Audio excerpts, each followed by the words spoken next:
I'm Derek, Vice President of Manufacturing for Aero Precision. I oversee our whole manufacturing facility, work closely with our quality department. Been here 14 years. There's a mode of uncertainty in the US, right? So the demand really skyrocketed.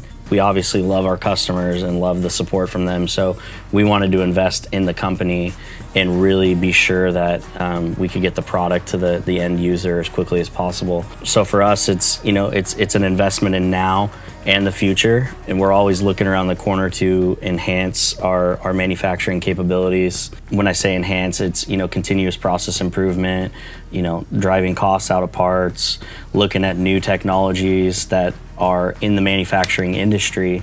We're always looking at opportunity to use the latest, greatest technology, and investing in this new equipment, it helps us do that.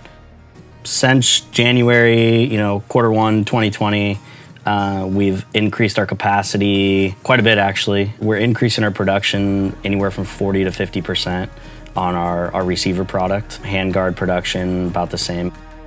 As we invest in the new technologies, the different cutter path technologies, different machine technologies that come out on new machines, it's like buying a new car, right?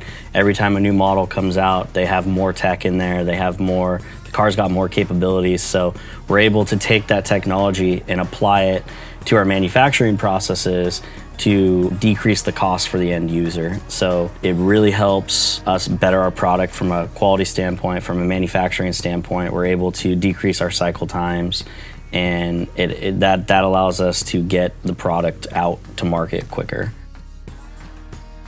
Installing one of these machines it's usually a lengthy process. If we were to start from scratch, we'd have to go build tooling, buy all the tool holders, calibrate the machine, have the machine brought in. Well, bring the machine in first, then have it calibrated. You have to program the machine. By the time it hits our floor and we're in full production, it's anywhere from 3 weeks to a month to get one machine running.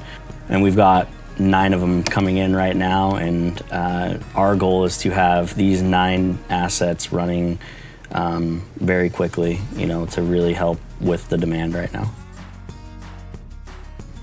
In our shop, we run 24/7. I think we've got 180 people in our shop that are here 24 hours a day, 7 days a week, between different shifts. The only times our machines go down are for preventative maintenance and if there's a breakdown. And if any of that happens, we're limited downtime trying to get that asset back up and running and getting it cutting chips to get product to the end customer.